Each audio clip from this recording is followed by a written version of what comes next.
teremos uma apresentação em 4 blocos contínuos. A gente vai começar mostrando um pouco da evolução do setor de telecomunicações recentemente no Brasil. Na sequência, um pouco da conjuntura econômica, para a gente contextualizar como é que o setor tem se desenvolvido dentro desse cenário econômico que a gente tem. Na sequência, a gente contextualiza isso no cenário internacional, mostrando como é que as economias têm evoluído e como é que o Brasil tem conseguido evoluir relativamente a isso. E, por fim, as nossas proposições de políticas públicas na intenção de fazer com que o Brasil consiga galgar posições maiores no ranking de competitividade mundial. Começando a falar sobre o contexto do setor de telecomunicações no Brasil, a gente elegeu aqui evolução da telefonia móvel. A gente vê que de 2006 para 2014, esse mercado cresceu muito, a nossa cobertura atinge todo o território nacional. As áreas mais escuras mostram justamente como é que o Brasil tem conseguido aumentar a penetração. Nesse período, a gente cresceu em 145% a penetração do serviço e hoje a gente tem 1,36 aparelhos por habitante. Um fenômeno importante que acompanha esse aumento da penetração móvel é a mudança que a gente tem no tipo de aparelho, no tipo de equipamento. Os smartphones avançam muito, o Brasil já é o 4º maior mercado de smartphones do mundo. Espera-se que até o final de 2014 a gente atinja 20% da população brasileira com esse tipo de equipamento. O que vem a reboque disso é uma transformação no tipo de uso que o cliente faz desse serviço. Aumenta muito a experiência dele. A gente agora, então, expande de maneira mais vertiginosa ainda banda larga. Ontem a gente viu que a gente já atingiu 170 milhões de acessos em banda larga.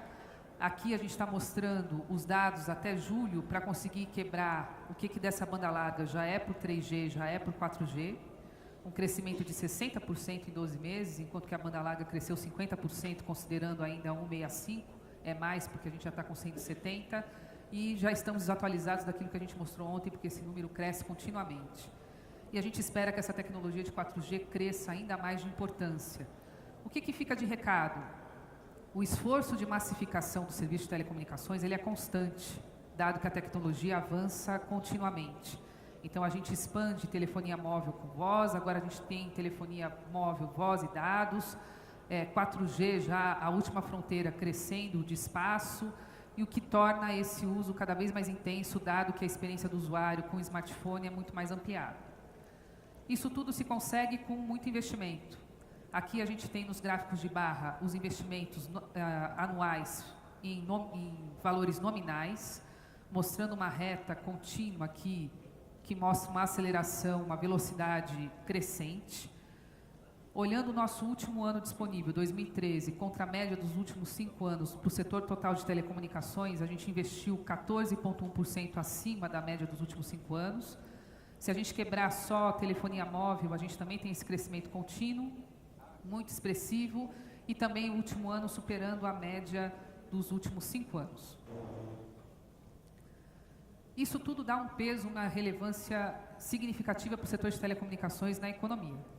Esses slides aqui também já foram apresentados no ano passado, vale a pena a gente trazer aqui, porque ele casa muito com o modelo novo que a gente vai apresentar para mostrar justamente o efeito difusor que telecomunicações têm na economia brasileira.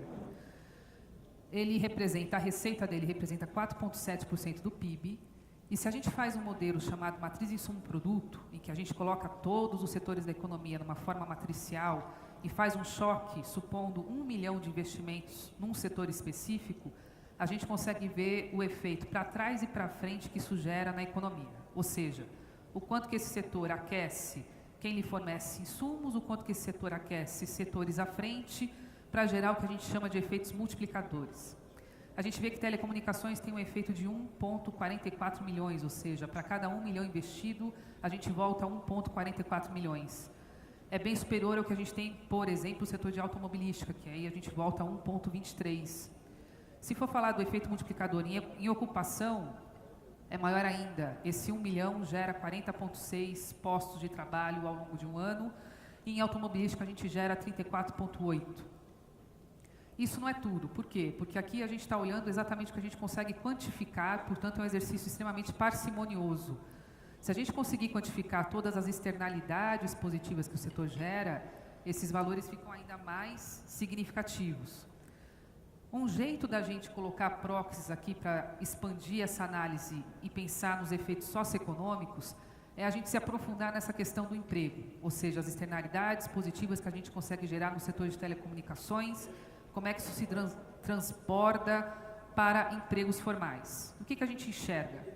Dando um zoom no setor de teleatendimento, no setor de contact center.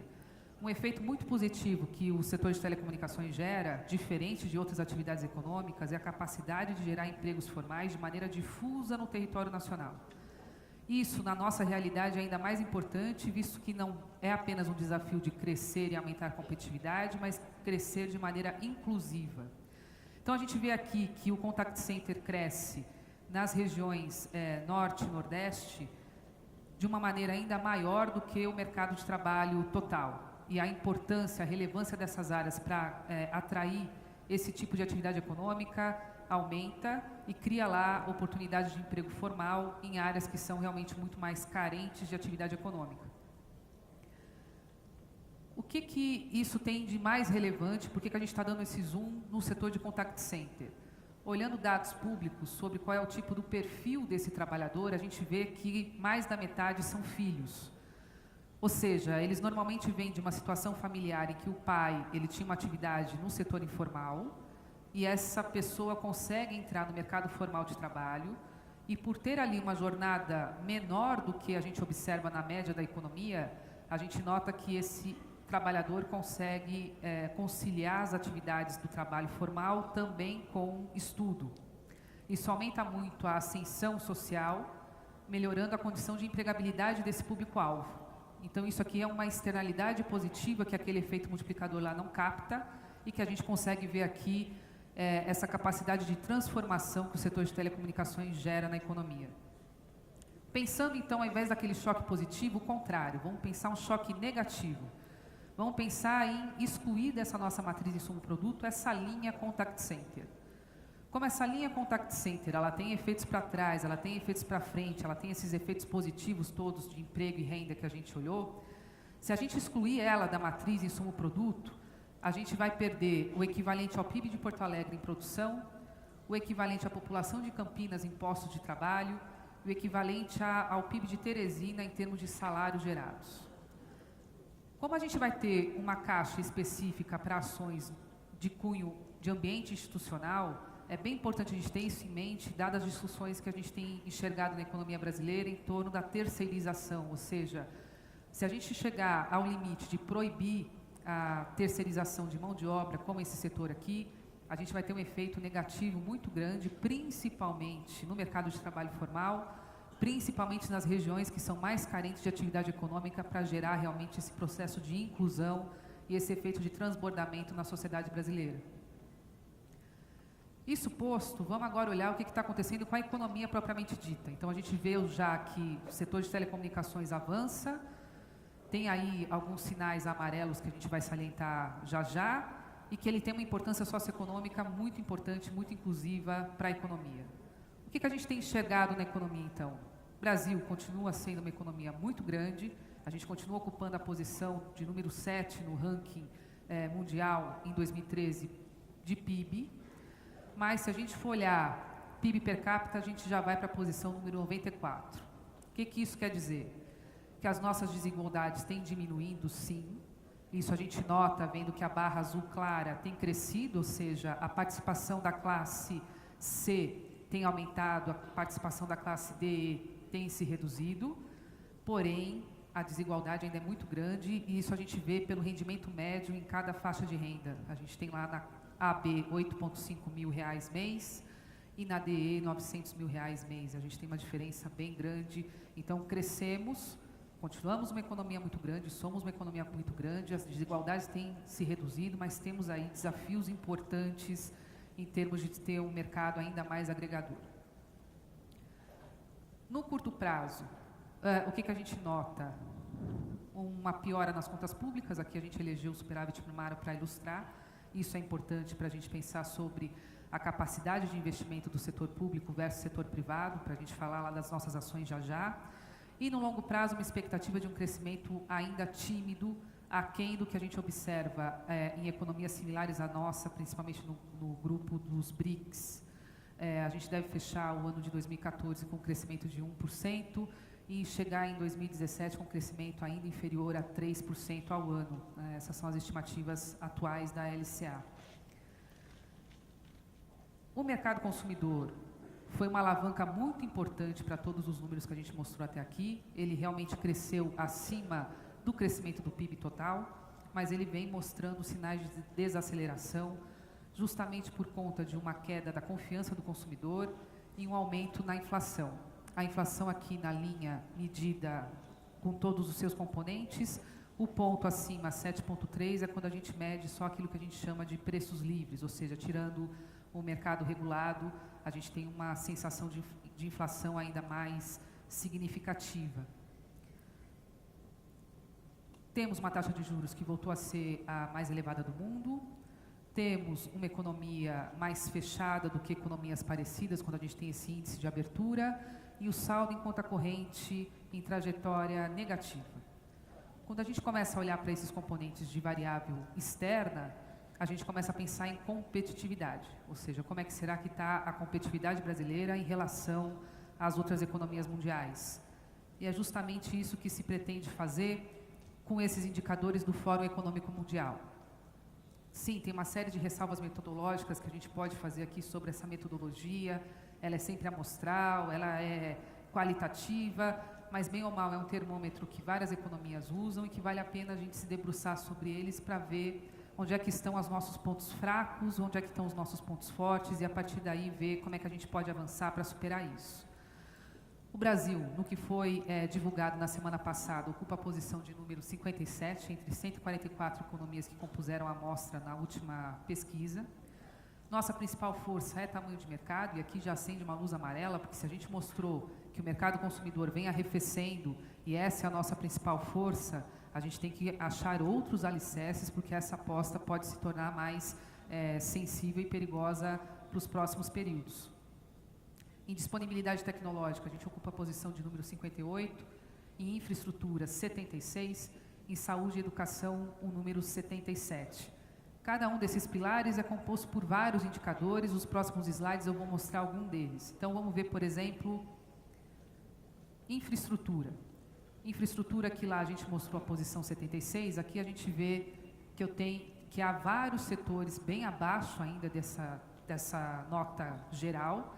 O que fica bem acima é justamente o de telefonia, medido aqui como penetração de telefonia móvel, que é o primeiro slide que eu mostrei para os senhores, em que a gente tem a cobertura de telefonia móvel pegando todo o território nacional e 1,36 dispositivos móveis habilitados por habitante.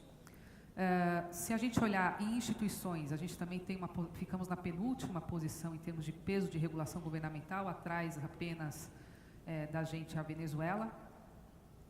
Em eficiência de gastos públicos, a percepção das pessoas que compuseram essa pesquisa nos coloca na posição de número 137. Qualidade da educação primária, a gente tem uma posição bem baixa, 126, e mesmo que a gente tenha posições maiores no que eles chamam de capacitação de mão de obra, ou seja, passada a educação primária, estudos técnicos e estudos de faculdade, a gente tem posições melhores. O que preocupa é justamente o funil que acontece entre a educação primária e quem consegue, de fato, chegar numa escolaridade acima disso.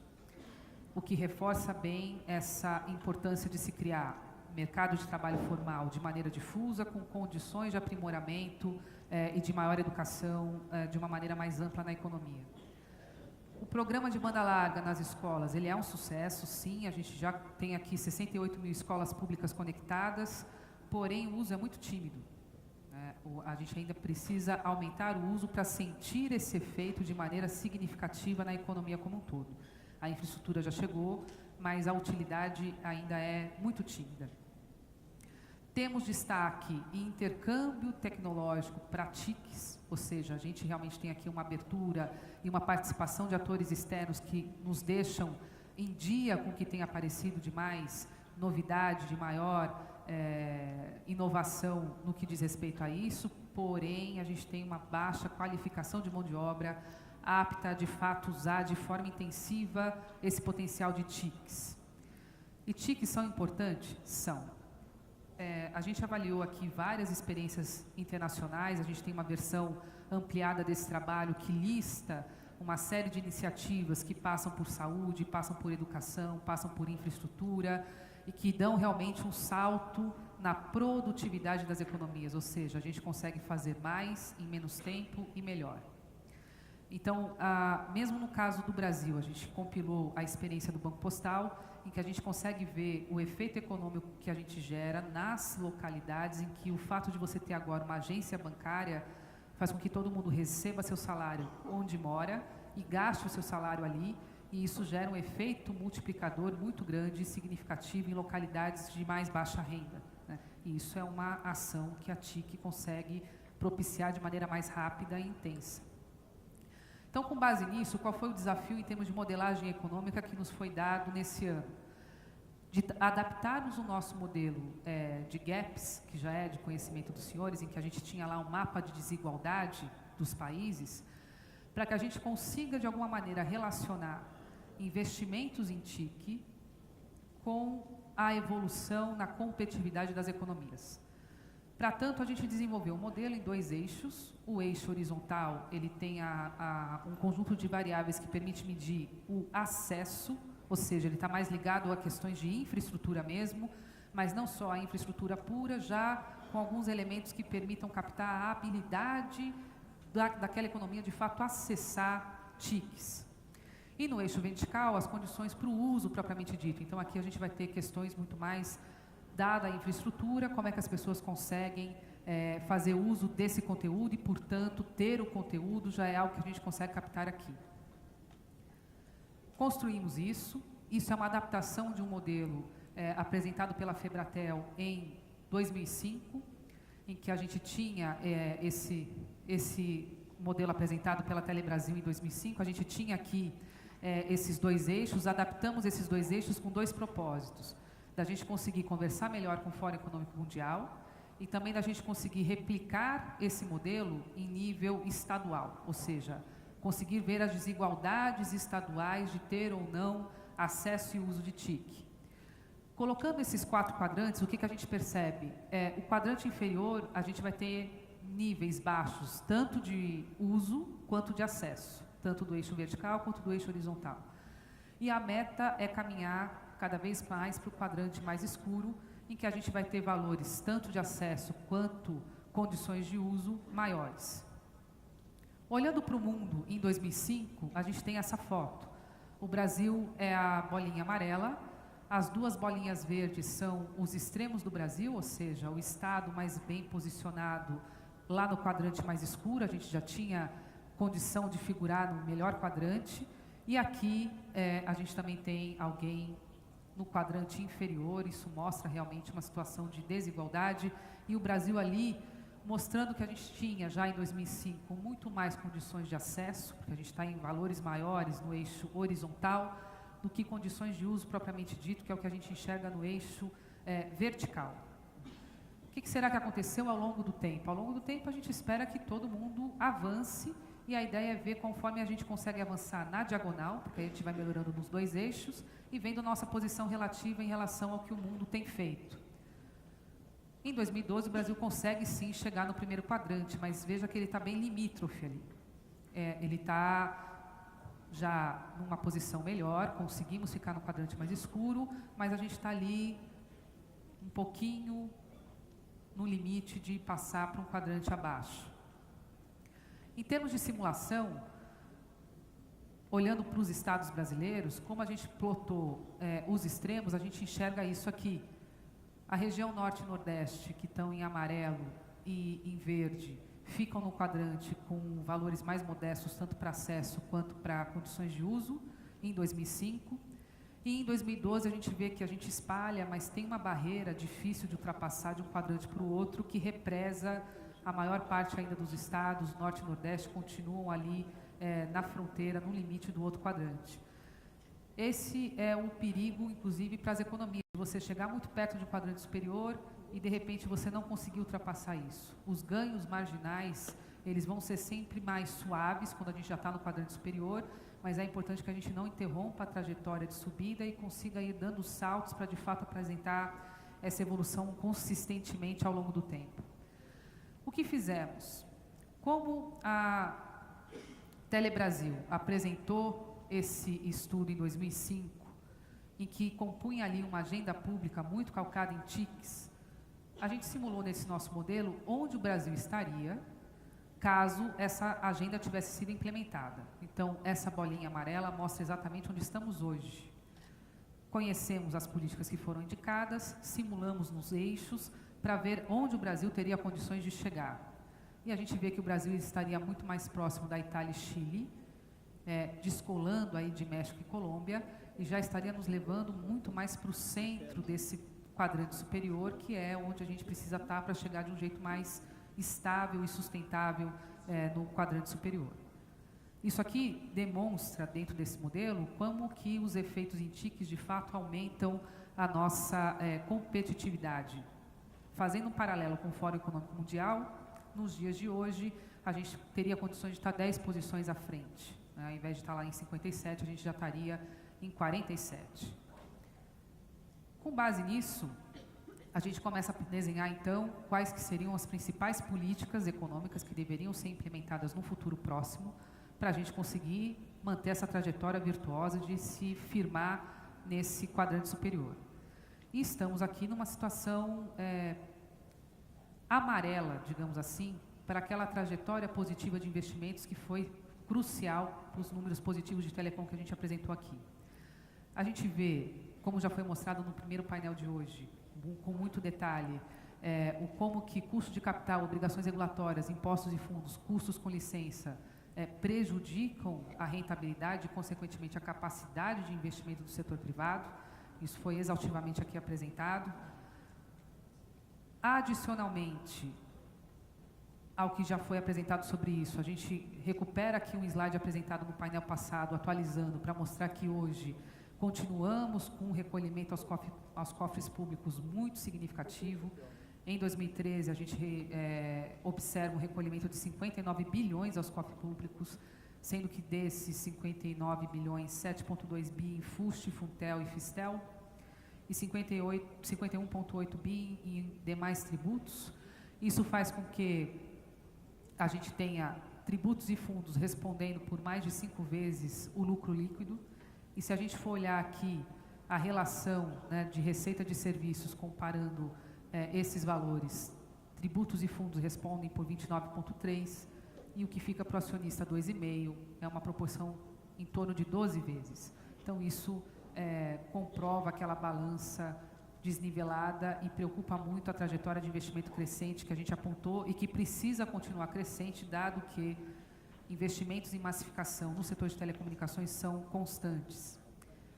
O que mais que enxergamos? Uma necessidade urgente de modernizar o marco regulatório. Aqui a gente está destacando um item só, o trabalho dá conta de outros itens, em que a gente tem um custo de TFF que prejudica a rápida expansão de outras tecnologias, como o que a gente destaca aqui da banda K, deixando uma simetria em relação às redes terrestres, e isso, no momento tecnológico que a gente está, pode sim gerar atrasos para uma evolução da maneira como a gente precisa.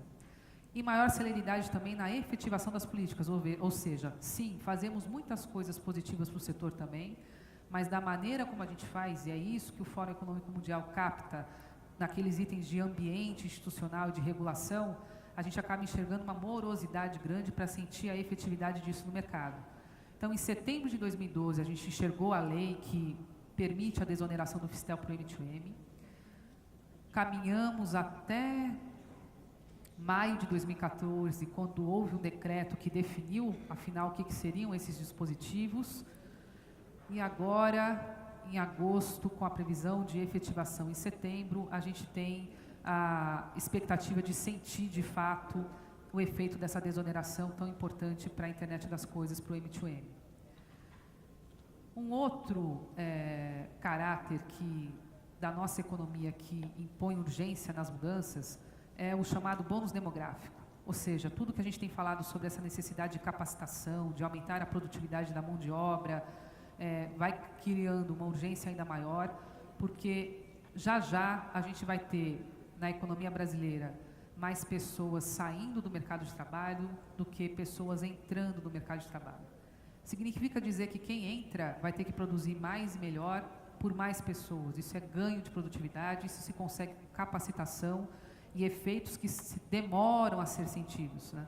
O que reforça a nossa necessidade de fazer mais, melhor e diferente. E de toda a experiência que a gente compilou, certamente as TICs ajudam muito nisso. Por isso que a gente desenhou esse projeto Brasil Digital Inovador e Competitivo com 5 eixos estratégicos, 10 linhas de ações e 30 iniciativas. O primeiro eixo estratégico é justamente serviços e aplicações. Aqui aparece um conjunto de TICs nos mais diversos setores sociais e econômicos que pretendem justamente promover um desenvolvimento econômico sustentável, com bem-estar social, em linha com as demandas da sociedade. Então, aqui tem uma série de questões de mobilidade urbana, de saneamento, de gestão ambiental, que conferem uma agilidade e uma maneira de fazer diferente e que pode ser implementado no dia seguinte, ou seja, a gente não carece de nenhuma mudança legal, nenhuma mudança da maneira como os negócios são feitos na economia, para que a gente já comece a sentir esse efeito chamado de spillover no modelo de crescimento econômico, ou seja, esse efeito transbordamento que as TICs causam na economia. Seguido a esse eixo, a gente tem os outros 4, a conectividade efetiva. Aqui a ideia é a gente pensar na viabilidade econômica, na sustentabilidade econômica do setor, portanto, o conceito de mercado levado mais conjugadamente, ou seja, a oferta e a demanda andando juntas, a infraestrutura com condições de uso. Isso é uma conexão efetiva que permite realmente um uso pleno e a gente conseguir ter uma potencialidade maior e melhor dos serviços de telecomunicações. O ambiente institucional, aqui a gente lista o que é, do nosso entendimento, as prioridades das peças legais em discussão e da questão da representatividade, outros assuntos que busquem realmente promover um ambiente mais favorável ao investimento, para que a gente não tenha uma ruptura nessa trajetória. Capacitação, uma capacitação que converse com essa inovação, que converse com essa necessidade de maior envolvimento de TIC na sociedade.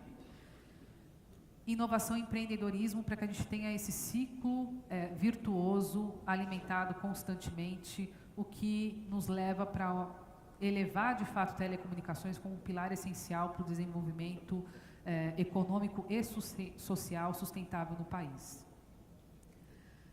Feito isso, com essa lista de ações, essas 30 iniciativas, a gente consegue voltar aqui para o nosso modelo, deixar o mundo do jeito que ele é hoje e pensar assim, se a gente efetivar essa agenda pública, onde será que o Brasil consegue chegar em 2018? Ou seja, qual que é o potencial brasileiro em 2018?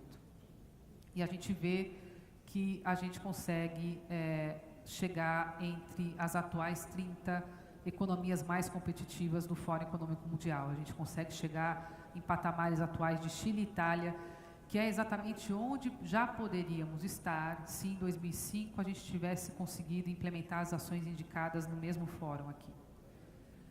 E para 2022, onde chegaremos? Então, saindo de 2018, a gente avança a ponto de conseguir chegar entre as 20 economias mais competitivas do Fórum Econômico Mundial.